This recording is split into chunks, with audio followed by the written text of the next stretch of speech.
Railway recruitment board railway NTPC থেকে নতুন recruitment বিজ্ঞপ্তি প্রকাশিত হয়ে গেল। বিজ্ঞপ্তি প্রকাশ অনুসারে গতকাল থেকে এটার আবেদন কিন্তু শুরু হয়ে গেছে। আজকে আমরা এই ডিটেলস বিষয়গুলো দেখব। আপনাদের এখানে কি কি এলিজিবিলিটি ক্রাইটেরিয়া লাগবে, কতগুলো শূন্য পদে আবেদন করতে পারবেন, কত তারিখ পর্যন্ত এই আবেদনটি চলবে, সম্পূর্ণ ডিটেলস বিষয় থাকছে আজকের এই ভিডিওটিতে। ভিডিওটিকে স্কিপ না করে প্রথম থেকে শেষ পর্যন্ত মন দিয়ে দেখতে থাকুন। চ্যানেলে প্রথমবার হলে সাবস্ক্রাইব করে পাশের বেল আইকনটিকে বাজিয়ে রাখুন এরকমই গুরুত্বপূর্ণ হেল্পফুল আপডেটগুলো সবার প্রথমে দেখবার জন্য। তো চলুন ভিডিওটিকে শুরু করা যাক। তো বন্ধুরা, প্রথমে আমরা যে বিষয়টি দেখব সেটা হচ্ছে এটার ইম্পর্ট্যান্ট ডেটগুলো। এখানে প্রথমে বলা হচ্ছে railway recruitment board centralise employment notice memo number এখানে শো করছে। Non technical popular category graduate পোস্টের ভ্যাকান্সি ইতিমধ্যে বেরিয়েছে। এখানে যেটা মেনশন করা হয়েছে date of publication RRB website 13/9/2024 তারিখ থেকে 24 তারিখে এটা নোটিশটি কিন্তু জারি হয়েছে। অনলাইন রেজিস্ট্রেশন করবার ডেট 14/9/2024 তারিখ, গতকাল থেকে এটার আবেদন শুরু হয়েছে। ক্লোজিং ডেট বলা হয়েছে 13/10/2024 তারিখ রাত 12টা পর্যন্ত, অর্থাৎ পুরো এক মাস সময় পাচ্ছেন এই অ্যাপ্লিকেশন ফর্মটি ফিল আপ করবার জন্য। এরপরে চলে আসবো নিচের দিকে। এখানে ডেট অফ ফিস পেমেন্টের ক্লোজিং ডেট 14/10/2024 তারিখ থেকে 15/10/2024 তারিখ পর্যন্ত আপনারা ফিস পেমেন্ট করতে পারবেন, লাস্ট ডেট। কিন্তু ফর্মটা আপনাদের 13 তারিখের মধ্যেই ফিল আপ করে রাখতে হবে। এরপরে বলা হয়েছে ডেট অফ মডিফিকেশন উইন্ডো, অর্থাৎ কারেকশন উইন্ডো খোলা থাকবে 16 তারিখ থেকে 25 তারিখ পর্যন্ত, অর্থাৎ যাদের ফর্মে কিছু ভুল হবে তারা 25 তারিখ পর্যন্ত, 16 তারিখ থেকে 25 তারিখ পর্যন্ত কারেকশন ফর্মটি করতে পারবেন। এবার আমরা দেখব যে গ্র্যাজুয়েট পোস্টের মধ্যে কি কি পোস্টে আপনারা আবেদন করতে পারবেন। এখানে বলা হয়েছে online application are invite from eligible Indian national, অর্থাৎ ভারতীয় নাগরিক যারা, তারা এটা সবাই আবেদন করতে পারে, পশ্চিমবঙ্গ কেন ভারতবর্ষের যে কোনো জেলা থেকে। নন টেকনিক্যাল পোস্ট, প্রথম পোস্ট হচ্ছে chief commercial cum ticket supervisor, দ্বিতীয় পোস্ট স্টেশন মাস্টার, এরপরে পোস্ট গুড ট্রেন ম্যানেজার, এর পরের পোস্টটি হচ্ছে জুনিয়র অ্যাকাউন্টেন্ট অ্যাসিস্ট্যান্ট। তো নেক্সট পোস্ট জুনিয়র অ্যাকাউন্ট কাম অ্যাসিস্ট্যান্ট কাম টাইপিস্ট, অর্থাৎ ডাটা এন্ট্রির যে কাজগুলো এগুলো আপনাদের করতে হবে অ্যাকাউন্টেন্সির ক্ষেত্রে। এর পরের পোস্ট হচ্ছে সিনিয়র ক্লার্ক কাম টাইপিস্ট, এই পদেও আপনারা কিন্তু এটা আবেদন করতে পারেন। এবার আমরা দেখে নেব কোন পোস্টের এখানে কি এজ লিমিট দেওয়া হয়েছে। প্রথমে দেখে নেব graduate post with minimum education qualification university graduate degree or equivalent age, অর্থাৎ আপনাদের মিনিমাম গ্র্যাজুয়েশন পাস থাকতে হবে, সেটা যে কোনো সাবজেক্ট বিষয়ের উপর হতে পারে। আর এখানে এজ লিমিট বলা হয়েছে 18 থেকে 36 বছরের মধ্যে বয়স সীমা হলে তবে আবেদন করতে পারবেন। 3 বছরের রিল্যাক্সেশন আছে, অর্থাৎ কোভিড-19 প্যান্ডামিকের জন্য 3 বছর কিন্তু এখানে বয়সের এক্সট্রা এখানে দেওয়া হয়েছে। এবার প্রত্যেকটি পোস্টের এজ লিমিটগুলো দেখে নেবেন। প্রথম পোস্ট হচ্ছে chief commercial cum ticket supervisor, pay level 6 অনুসারে 35,400 টাকা স্যালারি আছে, মেডিকেল স্ট্যান্ডার্ড B2 হতে হবে, এজ লিমিট 18 থেকে 33 বছরের মধ্যে হতে হবে 1/1/2025 তারিখ অনুসারে। এজ অ্যাপ্লিকেবল CN এখানে 18 থেকে 36 বলা হয়েছে, age applicable this CEN। Prescribe age normal age এখানে মেনশন করা আছে। টোটাল ভ্যাকান্সি আছে 1736টা ভ্যাকান্সি। এর পরের পোস্ট স্টেশন মাস্টার, এখানে পে লেভেল সেম 35,400 টাকা, A2 মেডিকেল স্ট্যান্ডার্ড হতে হবে, 18 থেকে 33 এজ লিমিট নর্মাল। আর এখানে অ্যাপ্লিকেবল অর্থাৎ এখানে ডিপার্টমেন্টালের জন্য 18 থেকে 36 মেনশন আছে, যারা ডিপার্টমেন্টাল ক্যান্ডিডেট। টোটাল ভ্যাকান্সি আছে 994টা। এরপর গুডস ট্রেন ম্যানেজার 29,200 টাকা এখানে স্যালারি আছে, A2 মেডিকেল স্ট্যান্ডার্ড হতে হবে, নর্মাল এজ লিমিট 18 থেকে 33 আর ডিপার্টমেন্টাল 18 থেকে 36, vacancy 3,144টা।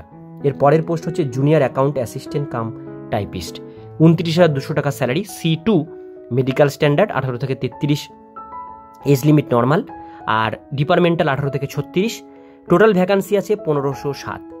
Last post senior clerk cum typist, 29,200 টাকা স্যালারি, C2 মেডিকেল স্ট্যান্ডার্ড হতে হবে, এজ লিমিট 18 থেকে 33 আর ম্যাক্স ডিপার্টমেন্টালের জন্য 18 থেকে 36, টোটাল ভ্যাকান্সি আছে 732টা। টোটাল ভ্যাকান্সি যদি বলি সমস্ত পোস্ট মিলে 8,113 শূন্য পদের ভ্যাকান্সি ইতিমধ্যে প্রকাশিত হয়েছে। এরপরে যখন নন টেকনিক্যাল আন্ডার গ্র্যাজুয়েট পোস্টের রিক্রুটমেন্ট বেরোবে তখন আমরা আরও একটি ভিডিও নিয়ে আপনাদের সঙ্গে সেটা অবশ্যই শেয়ার করব। আর আপনাদেরকে যেটা বললাম এখানে এজ রিল্যাক্সেশন 3 বছর কিন্তু ইতিমধ্যেই ছাড় দেওয়া হয়েছে সমস্ত ক্যাটাগরির জন্য, সেটা হচ্ছে কোভিড-19 প্যান্ডামিকের জন্য।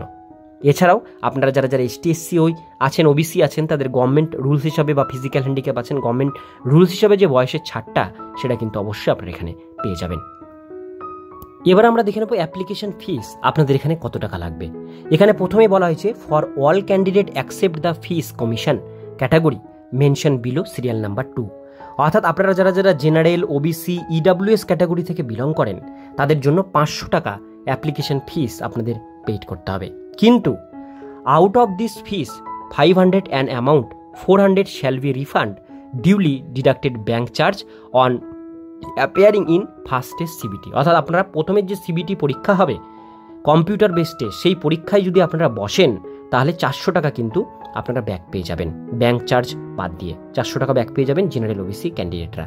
কিন্তু যারা যারা physical handicap, female, transgender, ex serviceman, ST SC যারা ক্যান্ডিডেট বা মাইনরিটি যারা ক্যান্ডিডেট আছেন বা ইডাব্লিউএস যারা আছেন তাদের জন্য লাগছে 250 টাকা ফিস পেমেন্ট। এরা যদি পরীক্ষায় বসে তাহলে এরা এই 250 টাকা সমস্ত টাকাটাই কিন্তু এরা ব্যাক পেয়ে যাবে। তো এটাই হচ্ছে রেলের একটা খুব ভালো বিষয়, টাকা ব্যাক পাওয়া যায় পরীক্ষায় বসলে।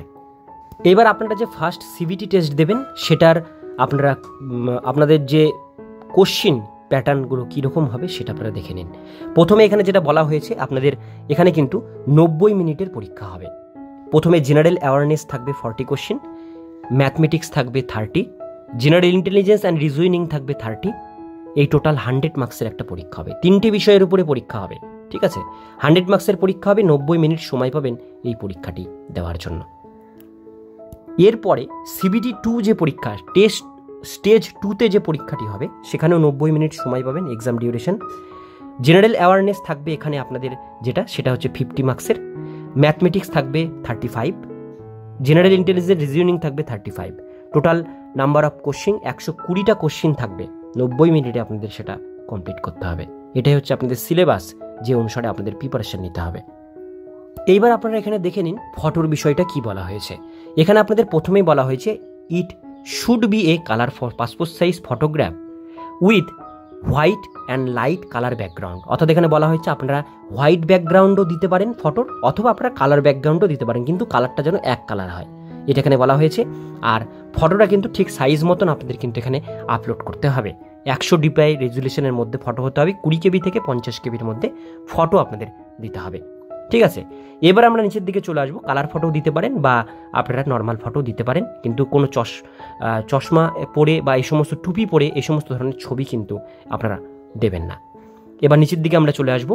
নিচের দিকে আসলে সিগনেচারের যে বিষয়টি বলা হয়েছে, এখানে বলা হয়েছে the applicant has signed white paper in black ink pen within 50 to 20 millimetre. অর্থাৎ আপনাদের কিন্তু কালো পেন দিয়েই এখানে সই করতে হবে, নীল পেন দিয়ে সই করলে কিন্তু হবে না। কালো পেন দিয়ে আপনারা সই করবেন হোয়াইট পেপারে, সেটা 10 KB থেকে 40 KBর মধ্যে আপনারা আপলোড করবেন। তো বন্ধুরা, সম্পূর্ণ ডিটেলস তথ্যগুলো আপনাদেরকে শেয়ার করলাম। যারা আবেদন করতে চান অনলাইনে আবেদন শুরু হয়ে গেছে, খুব শীঘ্রই আবেদন করতে পারেন। আবেদন করবার প্রক্রিয়া যদি দেখতে হয় অবশ্যই আপনারা কমেন্ট করে জানান, আমরা আবেদনের উপরে একটি ভিডিও আপনাদের সাথে শেয়ার করব। আজকের ভিডিও এতটুকুন পর্যন্তই। ভিডিওটি কেমন লাগলো অবশ্যই কমেন্টে জানাবেন। ভালো লাগলে লাইক করবেন। এরকমই নিত্য নতুন আপডেট পেতে গেলে চ্যানেলটিকে সাবস্ক্রাইব করে পাশের বেল আইকনটিকে অবশ্যই বাজিয়ে রাখবেন।